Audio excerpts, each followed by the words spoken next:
আপনারা সবাই কেমন আছেন? আশা করছি ভালো আছেন। আমার নতুন ব্লগে আপনাদের অনেক অনেক স্বাগত। আর অনেক দিন পরেই আমি ব্লগ করছি। তো আজকে আমি বানিয়েছি পুরো দোকানের মতো কবিরাজি, আর খেতেও খুব ভালো হয়। তো আমি কবিরাজি কিভাবে বানিয়েছি সেই উপকরণগুলো আপনাদেরকে একবার দেখিয়ে দিচ্ছি। তো চলেন উপকরণগুলো কি কি লাগছে। তো প্রথমেই নিয়ে নিয়েছি আমি আলু, একটু পাতলা পাতলা করেই কেটে নিয়েছি যাতে তাড়াতাড়ি আলুটা সিদ্ধ হয়ে যায়।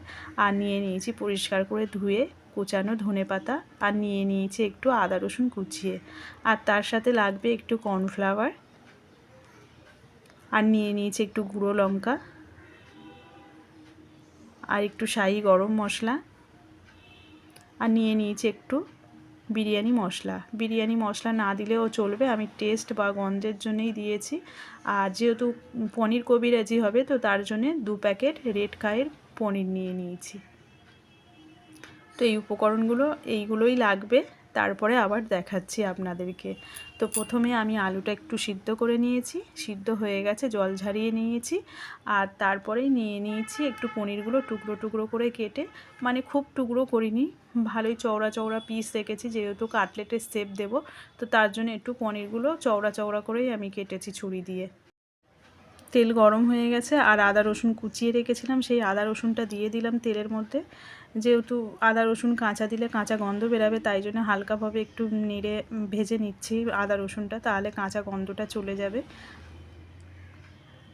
তো হালকা ব্রাউন কালার হয়ে গেছে আদা রসুনটা, আর যে আলুটা আমি সিদ্ধ করেছিলাম ওই আলুটা দিয়ে দিলাম আদা রসুনের মধ্যে।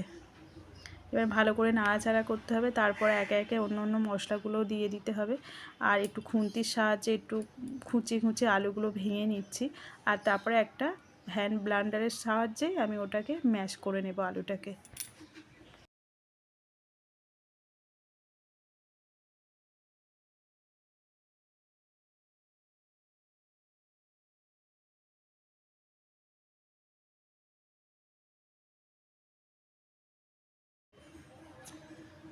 তো আমার ভালোভাবে আলুটাকে মাখা হয়ে গেছে,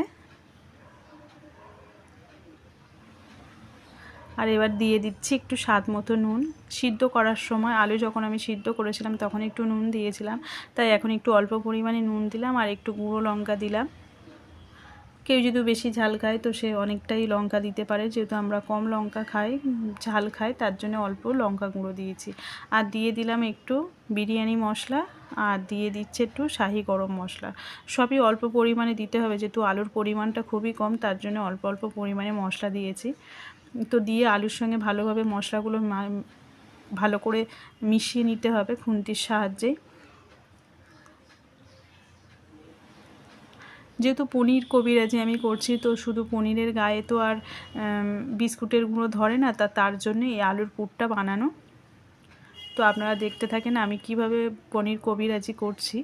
খুব সহজে বাড়িতে বানানো যায়, পুরো দোকানের মতন, আর খেতেও খুব টেস্টি হয়। তো আমার মেশানো হয়ে গেছে সব মশলাগুলো আলুর সঙ্গে, আর আমি গ্যাস অফও করে দিয়েছি। এবার সবার লাস্টে দেব ধনেপাতা কুচোনো। আমি গ্যাসটা অফ করার পরেই ধনেপাতা দিলাম, কেননা ধনেপাতাটা না বেশি সিদ্ধ হয়ে গেলে বেশ এই সুন্দর যে টাটকা কাঁচা ধনেপাতার যে গন্ধটা বেরায় সেই গন্ধটা কিন্তু উড়ে চলে যায়। তাই জন্যই আমি কি করেছি, গ্যাসটা অফ করার পরেই ধনেপাতা দিয়েছি, যাতে কবিরাজি খাওয়ার সময় বেশ সুন্দর একটা ধনেপাতার গন্ধ বেরাবে, আর খেতেও খুব ভালো লাগবে। সেই জন্য আমি গ্যাস অফ করার পরে সবার লাস্টে ধনেপাতাটা দিয়েছি। তো আমার মেশানো হয়ে গেছে, এবার গরম থেকে ঠান্ডা হলে তারপরে আমি শেপগুলো দেব। তো আমার 10 মিনিট হয়ে গেছে, আলুর পুরটা আমি ঠান্ডা করতে দিয়েছি, আর তার মধ্যে আমি এই কাটলেটের শেপগুলো দিয়ে দিচ্ছি। পনিরের মাঝখানে আমি একটু সস দিয়ে দিচ্ছি। আমি 2টো করে পনিরের টুকরো নিয়ে জুড়ে ওই কবিরাজিটা বানাবো। কেউ চাইলে একটাও পনিরের টুকরো নিয়ে করতে পারে, আর যেহেতু আমি 2টো টুকরো নিচ্ছি ওই জন্য মাঝখানে একটু সস দিয়ে দিচ্ছি। কেউ চাইলে সস নাও দিতে পারে, যেহেতু খেতে ভালো লাগবে তার জন্য আমি একটু মাঝখানে সস দিয়ে দিচ্ছি।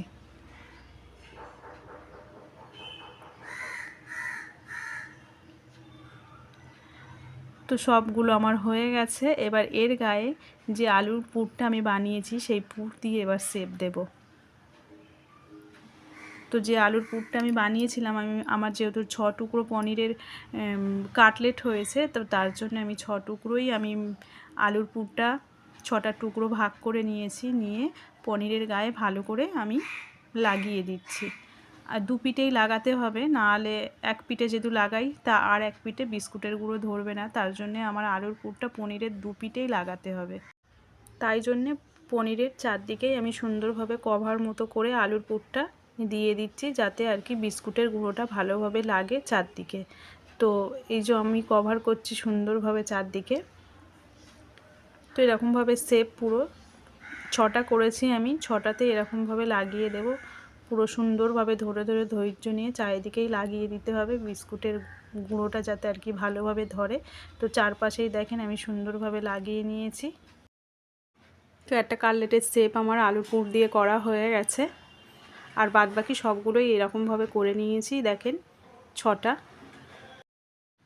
কর্নফ্লাওয়ারটা একটু গরম জলে গুলে নিয়েছি, আর গুলে নেওয়ার পরে একটু ঠান্ডাও করে নিয়েছি। কর্নফ্লাওয়ারটা ঠান্ডাও হয়ে গেছে, আর একটা প্লেটে নিয়ে নিয়েছি বিস্কুটের গুঁড়ো। আর কর্নফ্লাওয়ারটা তো ঠান্ডা হয়ে গেছে, তারই মধ্যে একটু কাটলেটটা চুবিয়ে নিলাম। কর্নফ্লাওয়ারটা যেহেতু আঠা আঠা, ভালো করে বিস্কুটের গুঁড়োটা গায়ে লাগার জন্য আগে প্রথমেই কর্নফ্লাওয়ারে আমি চুবিয়ে নিয়েছি কাটলেটটা, তারপরে বিস্কুটের গুঁড়োর শেপ দিচ্ছি। আর একটু আলতু হাতে বিস্কুটের গুঁড়োটা লাগাতে হবে, তাড়াহুড়ো করলে হবে না, কেননা ভেতরে আলুর পুর দেওয়া তো, আর আলুর পুরটা খুবই নরম হয়, আর তাড়াহুড়ো করতে গেলে আলুর পুরটা যেহেতু গায়ে থেকে খুলে আসে, ওই জন্য একটু আলতু হাতে ধৈর্য নিয়ে কাটলেটের শেপটা দিতে হবে। তো আমি তো 2 কোট করে দেব, কিন্তু এই মুহূর্তে দেখাবো না, 1 কোট করাটাই দেখাচ্ছি। আর অনেকে চাইলে 1 কোটও দিতে পারে, কেউ 2 কোটও দিতে পারে, তো আমি 2 কোট দেবো। আর এগুলো করা খুবই সহজ, এমন কিছু কঠিন নয়, যে সেই বানাতে পারবে। আর যেরকম আমি বানাচ্ছি এরকম সবাই বানাতে পারবে।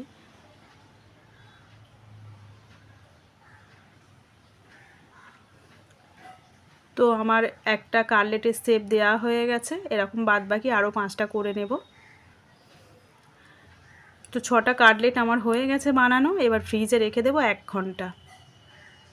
তো ফ্রিজ থেকে বার করেছি 1 ঘন্টা পরে। এবার কি কি উপকরণ লাগবে কবিরাজি বানানোর জন্য সেটাই দেখাচ্ছি। নিয়ে নিয়েছি 5টা ডিম, যেহেতু আমি 6টা কবিরাজি করব ওই জন্য 5টা ডিম নিয়ে নিয়েছি। যে যেরকম পরিমাণে কবিরাজি করবে তার সেরকম পরিমাণে ডিম লাগবে। আমি যেহেতু 6টা করব তাই 5টা ডিম নিয়ে নিয়েছি, আর ডিমগুলো এক এক করে একটা বাটির মধ্যে সবটাই ভেঙে নেব।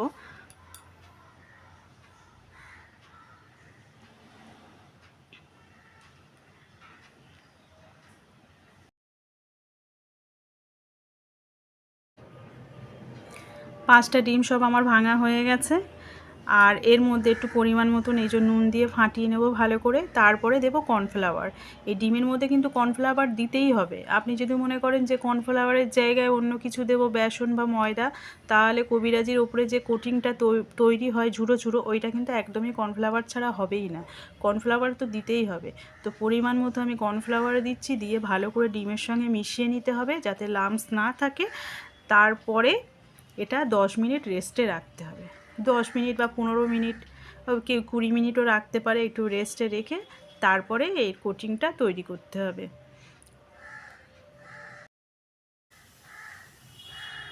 তো ভালো করে আমার গোলা হয়ে গেছে ব্যাটারটা, এবারে সাইডে রেখে দিচ্ছি 15 মিনিটের জন্যে। এবারে গ্যাসে কড়া পেতে দিয়েছি, কড়াতে সাদা তেল দিয়েছি। তেল দেওয়ার পরে এইবারে আমি কাটলেটগুলো সব এক এক করে ভেজে নেব। তো প্রথমে একটা কাটলেট দিয়ে দিয়েছি, তেলটা ভালো করে গরম করে নিয়েছিলাম।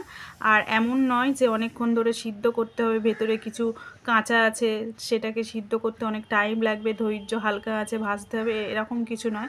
এর ভেতরে পনিরও তো নরম, আর আলুর পুরটাও তো রেডি, ওই জন্য বেশি অনেকক্ষণ ধরে ভাজতে হবে না, জাস্ট লাল করে তুলে নিলেই হবে। তো আমার একটা কাটলেট ভাজা হয়ে গেছে, আমি তেল থেকে ছেঁকে তুলে নিয়েছি।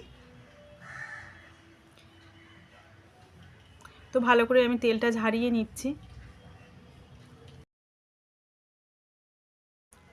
তো ভালো করে তেলটা আমি ঝারিয়ে নিয়েছি কাটলেটের, আর ঝারানোর পরেও একটা বড় ছান্তার মধ্যে রেখে দিলাম যাতে বাদবাকি তেলটাও ঝরে পড়ে যায়।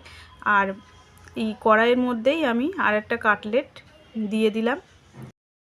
3টে কাটলেট বানানো হয়ে গেছে, এই 3টে দিয়ে আমি আপাতত কবিরাজি করে আপনাদেরকে দেখাচ্ছি। তো যে কড়াইতে আমি কবিরাজির কাটলেটগুলো ভেজে নিয়েছিলাম সেই কড়াইয়ের মধ্যেই আমি কবিরাজিগুলো ভেজে দেখাবো।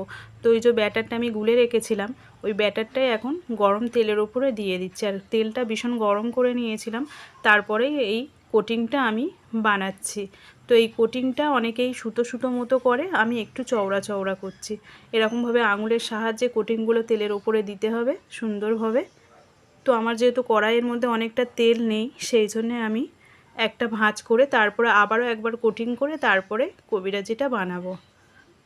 তো কবিরাজির কাটলেটটা আমি দিয়ে দিলাম কোটিংয়ের উপরে, আর একটু দুদিক মুড়ে দিচ্ছি খুন্তি দিয়ে। তারপরে একটু সরিয়ে দিচ্ছি, মাঝখান ফাঁকা করে দিচ্ছি, কেননা পুরোপুরি এখনও হয়নি, তার জন্য আবারও কড়াতে কোটিং করে নিতে হবে। তো আবারও সেমভাবে ওই ব্যাটারটাকে দিয়ে আমি তেলের ওপরে কোটিং করে নিচ্ছি।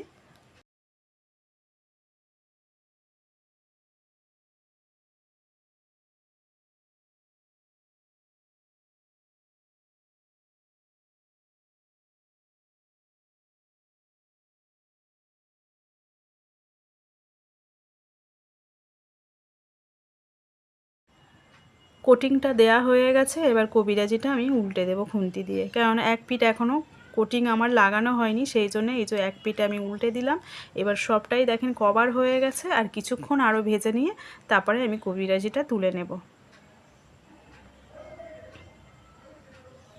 তো ভালোভাবে ভাজা হয়ে গেছে, এপিঠ ওপিঠ উল্টে আমি ভালো করে ভেজে নিয়েছি। এবার কবিরাজিটা আমি তেল ঝরিয়ে ভালো করে সুন্দর করে তুলে নেব।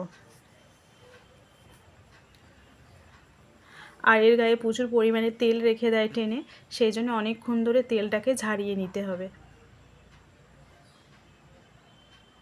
তো দেখেন এই যে দুটো কবিরাজি, আর ওপরে এই প্লেটে একটা কবিরাজি, মোট আমি 3টে কবিরাজি করেছি এখন আপাতত। তো দেখেন কি সুন্দর কোটিংটা পুরো চারদিকে লেগে আছে, একটুও কিন্তু ভাঙছে না বা গায়ে থেকে খুলেও যাচ্ছে না, পুরো একদম দোকানের মতো, আর খেতেও খুব সুন্দর। আপনারা বাড়িতে একবার অবশ্যই বানিয়ে খাবেন।